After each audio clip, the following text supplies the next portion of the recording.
Welcome to Star Bios, the podcast where we delve into the fascinating lives of Hollywood's most beloved stars. Today, we're shining the spotlight on the incomparable Gene Wilder, a comedic genius whose irrepressible spirit and unforgettable performances have left an indelible mark on the world of entertainment.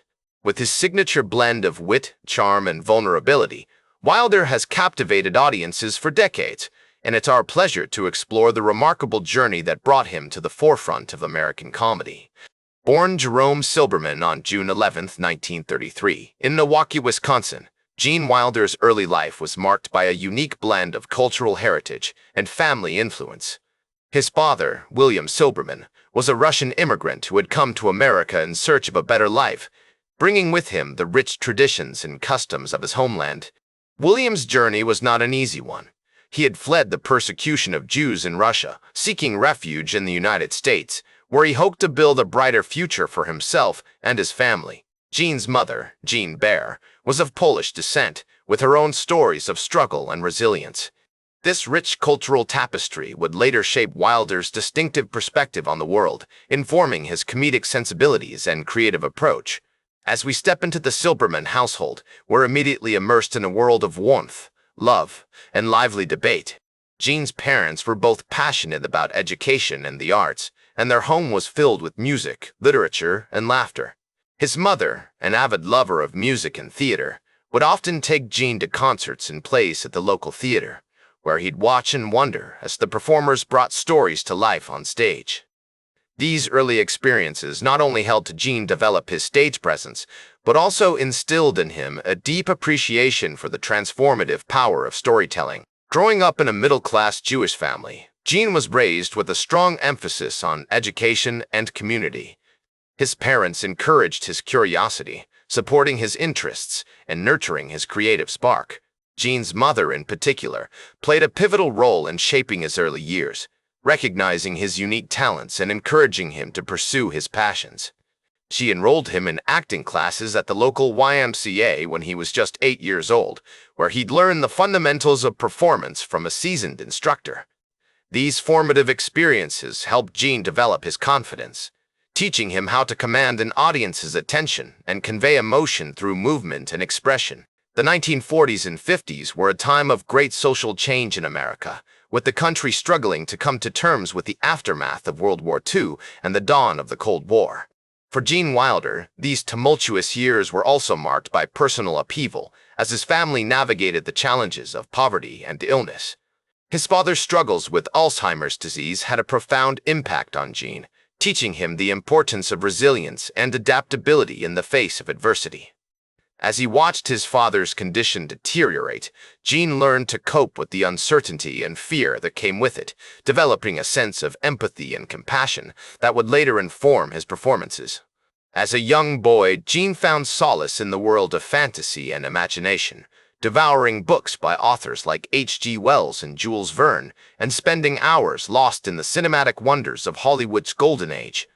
The films of Charlie Chaplin, Buster Keaton, and the Marx Brothers were particular favorites, their anarchic spirit and physical comedy inspiring Gene to develop his own unique brand of humor.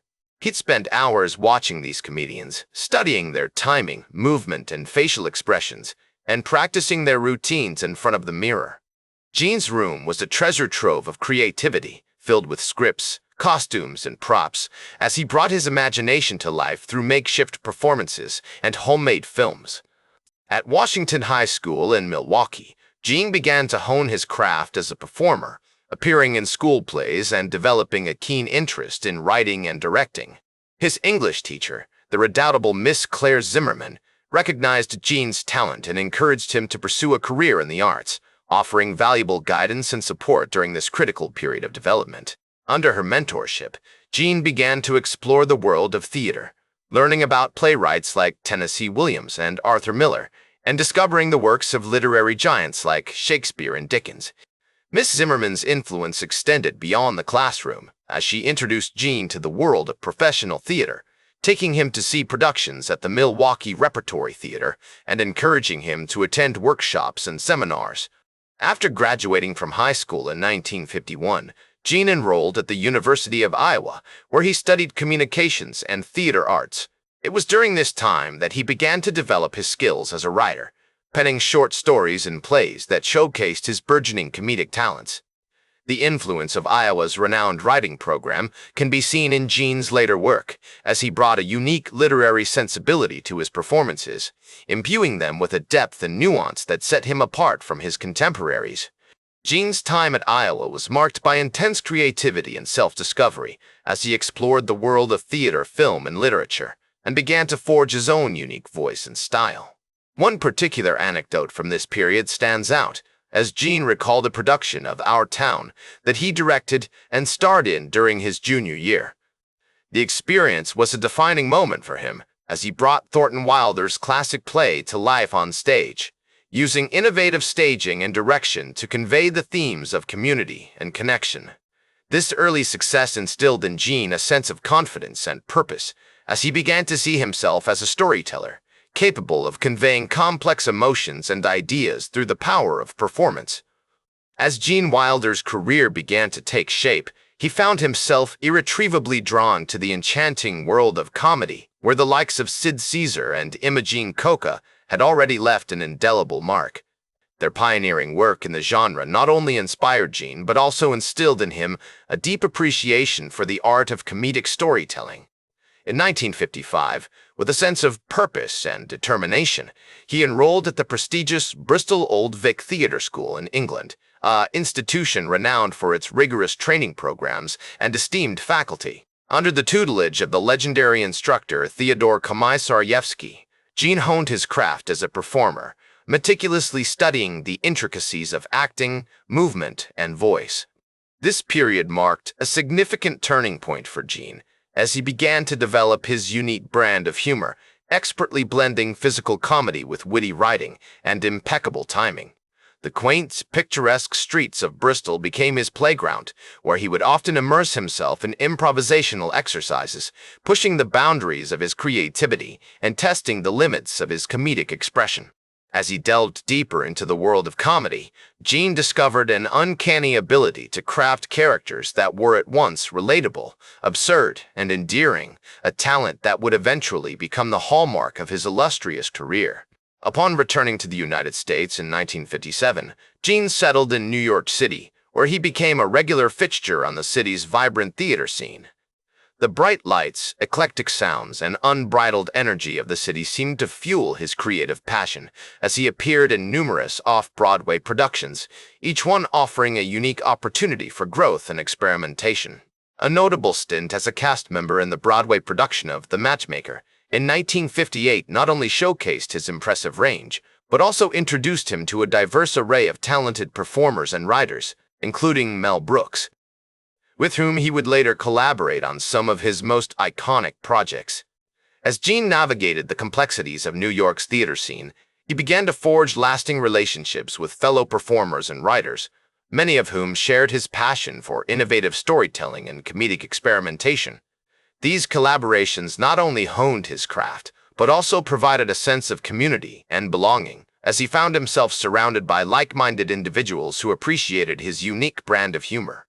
It was during this time that Gene began to develop a keen understanding of the importance of timing, tone, and audience connection, essential elements that would eventually become the foundation of his signature comedic style.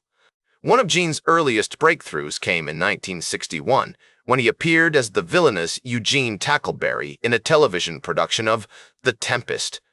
His performance caught the attention of critics and audiences alike, showcasing his impressive range and versatility as an actor. This exposure led to further opportunities on stage and screen, including a role in the 1963 Broadway production of Mother Courage and Her Children, directed by the esteemed Jerome Robbins. As Gene's star continued to rise, he found himself increasingly drawn to the world of comedy, where he could effortlessly blend his passion for acting, writing, and satire. Gene's collaboration with Mel Brooks began in earnest in the early 1960s, as the two comedians started working together on various projects, including the classic comedy series, Your Show of Shows. This partnership laid the groundwork for some of Gene's most beloved films, including The Producers, 1968, and Blazing Saddles, 1974. As they worked together, Gene and Mel developed a symbiotic creative relationship, with each pushing the other to new heights of comedic innovation. Their collaborations were marked by a sense of unbridled creativity, as they expertly blended satire, absurdity, and social commentary to create some of the most iconic comedy films of all time. As the 1960s progressed, Gene Wilder's star continued to rise, with notable appearances in films like Bonnie and Clyde, 1967, and Quack's Fortune Has a Cousin in the Bronx, 1970. His performance in Willy Wonka and the Chocolate Factory, 1971, cemented his status as a Hollywood icon, bringing the beloved character to life with his unique blend of whimsy and wit. Gene's portrayal of the enigmatic chocolatier has become an enduring classic, with his memorable performances of songs like Pure Imagination and The Candyman remaining etched in popular culture. As he navigated the complexities of Hollywood, Gene remained committed to his artistic vision, continually seeking out new challenges and opportunities for creative expression. Throughout this period, Gene continued to push the boundaries of comedy, experimenting with new formats and styles. His work on films like Young Frankenstein, 1974, and Silver Streak, 1976, showcased his impressive range as he effortlessly navigated between drama and comedy. The success of these projects solidified Gene's position as one of Hollywood's most versatile and sought-after comedic talents, with a unique ability to craft characters that were at once relatable, absurd, and endearing. In the midst of this creative explosion, Gene Wilder also found time to nurture his passion for writing, penning several screenplays and novels throughout the 1970s. His literary endeavors included the novel My French Whore, published in 2007, which explored themes of love, identity, and the human condition. This lesser-known aspect of Gene's career underscores the breadth of his creative talents, as he continued to experiment with new forms of storytelling and self-expression. As he reflected on his body of work, Gene remained committed to the idea that comedy could be both a powerful tool for social commentary and a means of transcending the complexities of human experience. As Gene Wilder's career continued to flourish in the 1980s, he remained steadfast in his commitment to his artistic vision, taking on a wide range of projects that showcased his remarkable versatility as an actor, writer, and director. The decade was marked by a string of memorable films, including Stir Crazy, 1980, where he starred alongside Richard Pryor, and See No Evil, Hear No Evil, 1989, which further solidified his status as a beloved comedic talent. These collaborations with Pryor are still widely regarded as some of the greatest comedic pairings in Hollywood history, a testament to their undeniable chemistry on screen. One of the most memorable scenes from Stir Crazy showcases Wilder and Pryor's impeccable comedic timing, as they play two friends wrongly accused of a crime and find themselves in a series of absurd misadventures. The film's success can be attributed to the duo's effortless banter and their ability to poke fun at serious issues, such as racism and injustice. Their partnership not only entertained audiences, but also brought attention to important social issues, cementing Wilder's reputation as a master of comedy with a conscience. In addition to his film work, Gene Wilder was also a passionate advocate for cancer research and awareness, following the diagnosis and eventual passing of his wife, Gilda Radner, from ovarian cancer in 1986. The loss was devastating for Wilder, who had been deeply in love with Radner since they met on the set of Hanky Panky, 1982. He went on to found the Gilda Radner Ovarian Cancer Detection Center at Cedars-Sinai Medical Center in Los Angeles, a testament to his enduring love for her and his commitment to finding a cure for the disease that took her life. Through this center, Wilder worked tirelessly to raise funds and support for cancer research throughout his life, often using his platform to bring attention to the importance of early detection and treatment. As Gene Wilder's own health began to decline, he continued to work on various projects, including writing and publishing several novels such as My French Whore, 2007, and What Is This Thing Called Love, 2010. His writing often explored themes of love, identity, and the human condition, offering a unique glimpse into his thoughts and reflections on life.